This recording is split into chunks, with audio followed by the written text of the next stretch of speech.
I knew the moment she walked in the door. 20 years of marriage had taught me to read her like a book, and tonight, that book was titled Guilty as Sin. I could smell the cheap wine and cologne on her before she even spoke. I kept chewing my steak, rare enough that it was practically mooing, and pretended not to notice her standing there with her hands on her hips. The kitchen clock ticked loudly in the silence between us. It was an old thing, a wedding gift from her parents, its face yellowed with age. In a way, it had become the heartbeat of our home, steady, reliable, unchanging. Unlike my wife. "Honey, we have to talk," Rebecca finally said, breaking the silence. I let her stand there fidgeting while I savored another bite. The steak was perfect. I'd grilled it myself while she was supposedly out with the girls. Another lie in a mountain of deception that had been building for months. I'd seasoned the meat with salt, pepper, and a dash of my own bitterness, cooking it just the way I liked it. Rebecca used to cook for me, back when she still pretended to care. When I finally acknowledged her presence, I kept my voice even. "Do we?" Rebecca slid into the chair next to me, her movements calculated, practiced. The overhead light caught the silver pendant I'd given her, my anniversary gift with its hidden purpose. She claimed she wasn't happy with our marriage, that we needed to expand our horizons. As she spoke, her hand found my thigh, then wandered upward with practiced familiarity. 20 years I'd spent at the mill. 20 years of overnight shifts, of breathing in metal dust and coming home with shoulders that ached to the bone. 20 years of overtime to put a roof over our heads, food on our table, and 2 kids through college. 20 years to give Rebecca the luxury of staying home to raise our children. And somehow, that wasn't enough. Now she wanted to open our marriage. The irony might have been comical if it weren't so pathetic. She was asking permission for something she'd already taken. When I mentioned our wedding vows, she dismissed them casually. "Oh, honey, it's just physical." Just physical, as if 2 decades of promises meant nothing. I met Rebecca during my second year working at the mill. I was 23 and she was 21. A college dropout working as a receptionist at the doctor's office where I went for a back injury. 5 stitches and 3 dates later, we were inseparable. She was beautiful back then, not in the polished, artificial way she cultivated now, but with a natural radiance that came from youth and genuine laughter. We married after a whirlwind 6-month romance. My parents thought it was too soon, but I was certain. Rebecca had a way of making me feel like the center of her universe, a sensation I'd never experienced before. Growing up as the middle child in a family of 5 boys, I'd always been lost in the shuffle. With Rebecca, I was finally seen. The first few years were a struggle financially, but we were happy. We lived in a 1-bedroom apartment with second-hand furniture and a shared car that broke down every other month. I worked double shifts while Rebecca finished her associate's degree. We dreamed of a house with a yard, children's laughter, and weekend barbecues. When Rebecca got pregnant with our son, James, I took on a 3rd shift. The exhaustion was constant, but coming home to her growing belly and excited plans for the nursery made it worthwhile. I still remember the night James was born. How Rebecca squeezed my hand so hard I thought my fingers would break. How she looked at me through tears of pain and joy and whispered, "We made this. We made him." Our daughter, Emily, followed 3 years later. By then, I'd been promoted to floor supervisor, which meant slightly better pay, but even more responsibility. Rebecca decided to stay home with the kids, a choice we both agreed was best for our family. I told myself the long hours away were a necessary sacrifice. I was building something for us, for our future. The years blurred together in a routine of work, brief family dinners, bedtime stories when I could make it home in time, and collapsing into bed too exhausted for anything beyond a quick kiss goodnight. Rebecca seemed content. She had her children, her house with the yard we'd dreamed of, her book club, and her church friends. At least, that's what I told myself. I remember the day I first suspected something was wrong. 6 months ago, Rebecca started having girls' nights out every Friday. After 20 years of barely leaving the house except for groceries and kids' events, this sudden social butterfly act seemed suspicious. Still, I wanted to trust her. We'd built a life together. Surely that meant something. The first clue came when I called her best friend Marie one night when Rebecca was supposedly with her. Marie's confusion was genuine. They hadn't had plans in weeks. I hung up before she could ask questions, my stomach in knots. I could have confronted Rebecca that night when she came home, her blouse buttoned wrong and her lipstick smudged. Instead, I watched. I waited. I documented. Call it pride or call it strategy, but I wasn't about to accuse without proof. Our anniversary was approaching, and I had something special in mind. Not the kind of gift a loving husband typically gives, but the kind a betrayed one needs to. I spent a month's overtime on a beautiful pendant necklace, custom-made with a tiny camera embedded in its center. Finding someone to create such a thing wasn't easy, but desperation makes for thorough research. A technician in a neighboring town who specialized in surveillance equipment took my cash without asking questions. When I presented it to her, she seemed genuinely touched, promising to wear it always. "It's perfect," she'd said, fastening it around her neck. "I'll never take it off." She kept that promise at least, even on her girls' nights out. The waiting was the hardest part. Each Friday, I'd watch her get ready. New dresses I didn't recognize, makeup heavier than she'd ever worn for me, the perfume that filled our bedroom with a scent that didn't belong to the woman I married. And then I'd wait, pretending to watch TV while imagining what she was doing, who she was with, how many times she'd looked into a stranger's eyes the way she used to look into mine. Week after week, I downloaded the footage while she slept off the alcohol. I'd wait until her breathing became slow and steady, then carefully remove the necklace she'd forgotten to take off, or perhaps had become so accustomed to wearing that it was now part of her. The small memory card hidden inside yielded its secrets to my laptop in the cold blue light of our home office, the same room where we'd once sat together planning family vacations and reviewing our children's report cards. Night after night, I watched my wife, the mother of my children, transform into someone I didn't recognize. The videos showed her laughing too loud at bad jokes from men half my age, disappearing into bathroom stalls, car back seats, and cheap motel rooms.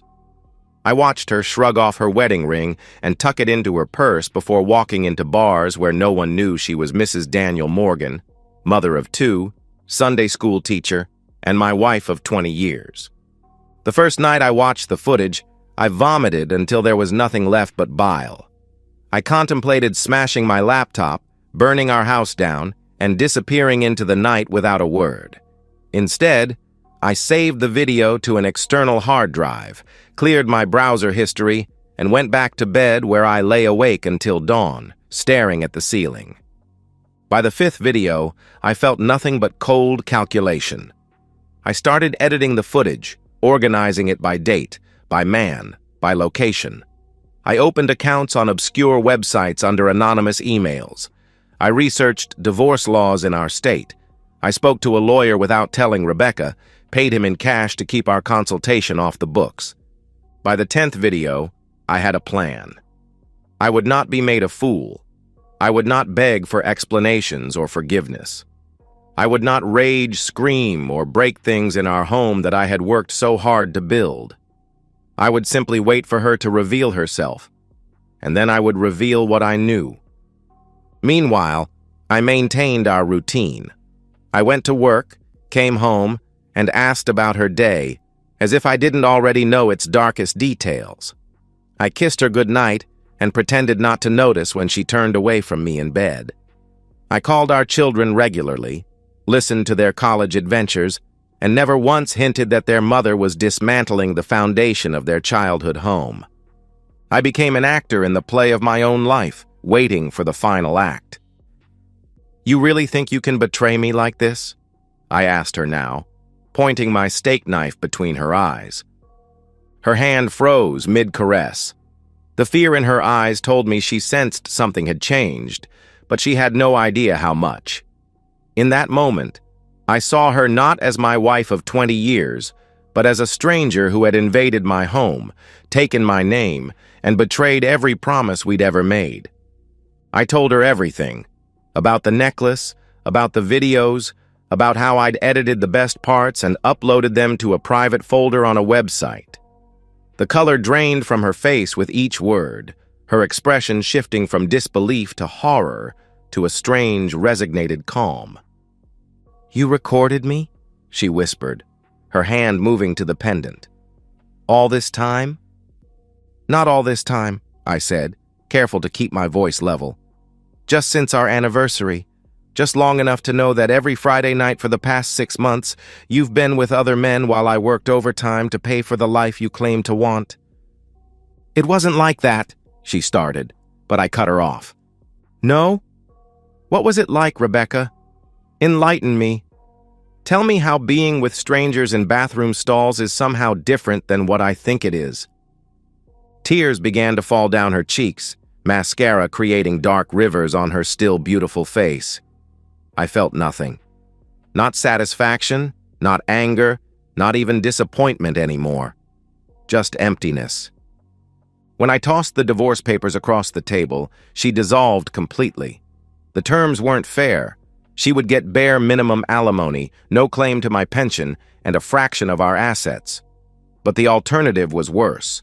Everyone we knew, our children, our friends, her parents, her church group, would receive links to her videos.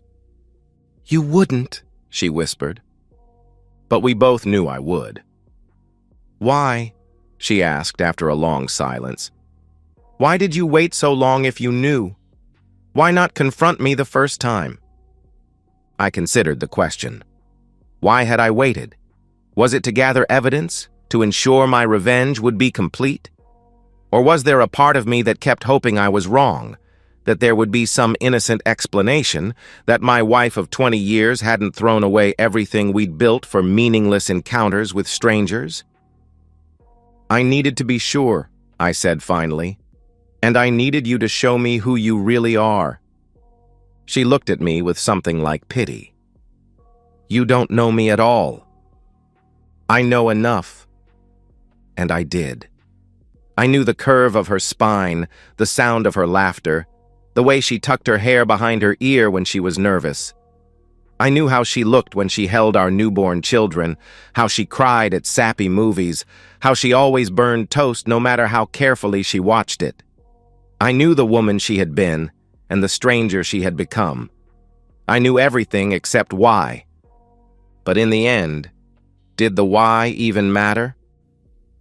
The divorce proceedings were mercifully brief. Rebecca signed everything without contest, avoiding eye contact with both me and her lawyer. Her pride was gone, replaced by a survival instinct that told her to cut her losses and run. James and Emily came home for what I told them was a family emergency. Sitting them down in our living room, the same room where we'd opened Christmas presents, celebrated birthdays, and built pillow forts when they were small, was the hardest thing I'd ever done. "Your mother and I are getting divorced," I said simply. "It's already in process." Their shock was expected. Their questions were harder to navigate. Why? What happened? Can't you work it out? Did you try counseling? I had decided beforehand not to tell them about their mother's infidelity. Not out of any desire to protect Rebecca, but to protect them. They deserved to keep their childhood memories intact, to remember their mother as the woman who bandaged scraped knees and baked birthday cakes, not as the woman in those videos. "Sometimes people grow apart," I told them. "Sometimes what you want at 23 isn't what you want at 50. Emily, always the more perceptive of our children, studied my face. "There's more to it, isn't there?" I met her gaze steadily. "There always is." Rebecca moved out the next day, taking only her clothes and personal items. She didn't fight for the photo albums, the furniture, or even her grandmother's china. She simply packed what she could fit in her car and left while I was at work, leaving her key on the kitchen counter next to a note that said only, "I'm sorry." 2 words for 20 years. It seemed inadequate.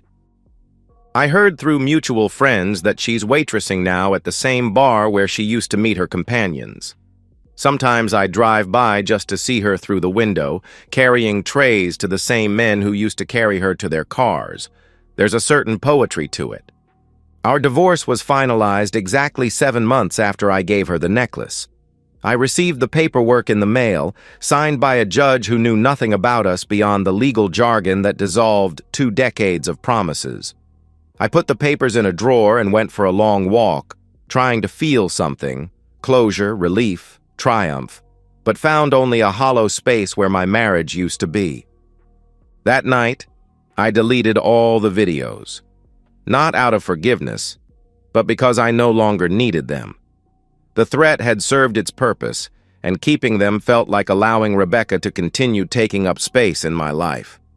I kept only the external hard drive, locked in a safe deposit box at the bank, insurance against any future attempts to contest the divorce. As for me, I sold our house. Too many memories in those walls, and moved to a smaller place closer to the lake. I retired early from the mill, my settlement and savings enough to live modestly but comfortably. For the first time in decades, I sleep through the night without waking up to check the clock for my next shift. The first few months of freedom felt strange. No one to cook for, no one to ask about my day, no one whose breathing I could listen to in the darkness. I filled my time with projects I'd always been too busy for, refinishing furniture, fishing, reading books that had gathered dust on my shelves. I called James and Emily more often, making sure they knew the divorce hadn't changed my love for them. I reconnected with old friends who'd fallen by the wayside during my marriage. Mike from high school invited me fishing. Tony from the mill asked me to join his bowling league. Slowly, I rebuilt a life that was mine alone, no longer defined by being a husband or provider. 6 months after the divorce was finalized, I met Caroline at a community college cooking class I'd joined to fill my newfound free time. She was the instructor, patient, kind, and 15 years my junior, though the age gap barely registered past our shared interests and easy conversation. Caroline didn't flirt or make obvious advances. Instead, she simply noticed me, my questions, my attempts at chopping onions without crying, my pride when I finally mastered a béarnaise sauce. After class, we'd sometimes talk about food, then books, then life. She'd been married once, too, briefly in her 20s to a man who decided marriage wasn't for him 3 years in. No children, no drama, just a lesson learned. Caroline knew about my divorce. Small towns have few secrets, but I spared her the sordid details. Some pain doesn't need to be shared to be honored. Instead, we built something new from scratch, like the recipes she taught me to perfect. Our first date wasn't planned as such. We both stayed after class to clean up, and somehow ended up sharing a bottle of wine at her small kitchen table, talking until midnight. She didn't ask why my marriage ended, and I didn't volunteer the information. Instead, we discovered mutual passions for hiking, old films, and terrible puns. 3 months into whatever we were, friends maybe, or something cautiously approaching more, Caroline invited me to her cabin for a weekend. It was a simple place, just 1 bedroom and a large open-plan living area that looked out over the lake. I brought food to cook, she provided wine, and we spent 2 days talking, laughing, and carefully circling the possibility of us. On Saturday night, we sat on her dock watching the sunset paint the water gold. The silence between us was comfortable, nothing like the loaded silences that had filled my marriage toward the end. Her hand found mine, a simple touch that felt more intimate than anything I'd experienced in years. "I like this," she said softly, "being here with you." I squeezed her hand, watching a heron take flight across the water. "I like it too." That night when she kissed me, it felt like being given something I hadn't realized I was allowed to want. I was 53 years old, starting over in a way I'd never imagined. She was 38, patient with my hesitations and gentle with my scars. In the morning, I made her breakfast, eggs and bacon and the French toast she'd taught me to perfect in class. We ate on her porch, watching the mist rise off the lake. "What are we doing?" I asked finally, the question that had been circling my mind. She considered this, sipping her coffee. "Living, I think. Finally living."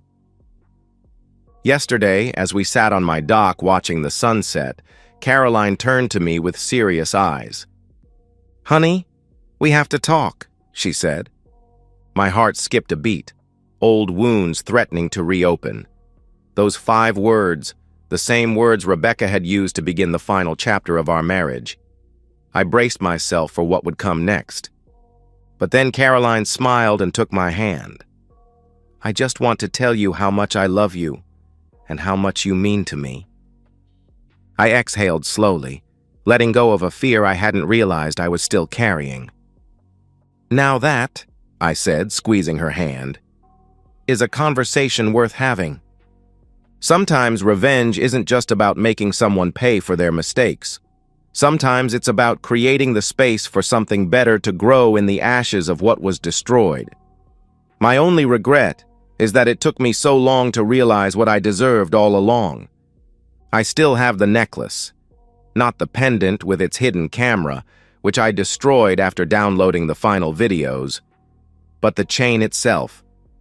It sits in a box at the back of my closet, a reminder not of Rebecca's betrayal, but of my own resilience. A reminder that sometimes you have to break apart what you thought would last forever to find what actually will. Last week, I saw Rebecca at the grocery store. She was thinner, her hair shorter, her face showing the strain of the past year. We made eye contact across the produce section, and for a moment, I thought she might approach me. Instead, she nodded once, a gesture somewhere between acknowledgement and apology, before turning her cart down another aisle. I didn't feel the satisfaction I might have expected. No righteous vindication, no lingering anger, just a strange, quiet certainty that we had both ended up exactly where we were supposed to be. That evening, I told Caroline about the encounter as we cooked dinner together in my kitchen, the same kitchen where my marriage had finally crumbled. "Do you regret it?" she asked. "How things ended?" I considered the question while stirring the pasta sauce she'd taught me to make from scratch. "I regret that it had to end that way," I said finally. "But I don't regret that it ended." Caroline nodded, understanding in her eyes. She didn't need to know the details to comprehend the shape of my pain, just as I didn't need to know every contour of hers. What mattered was that we'd both survived and somehow found each other in the aftermath. Later that night, as Caroline slept beside me, I thought about the strange path that had led me here. How betrayal had become liberation. How endings had become beginnings. How "we have to talk," once words that heralded destruction, had been transformed into an affirmation of love. Life has a way of coming full circle. Not in neat, perfect loops, but in messy, complicated spirals that eventually lead you where you need to go. My revenge had given me justice, but Caroline had given me something far more valuable, a second chance to get it right. And this time, I wasn't taking anything for granted. And so, we've reached the end of today's story. Was it what you expected, or did it take a twist you didn't see coming? I'm curious to hear your thoughts. Share them in the comments below, and let's get a conversation going. If this story kept you hooked, make sure to hit that like button. And if you're new here or just haven't subscribed yet, now's the perfect time to join our community. I bring you fresh, captivating stories every day, so click that subscribe button and turn on notifications so you never miss out. Thanks for watching, and I'll see you in the next one.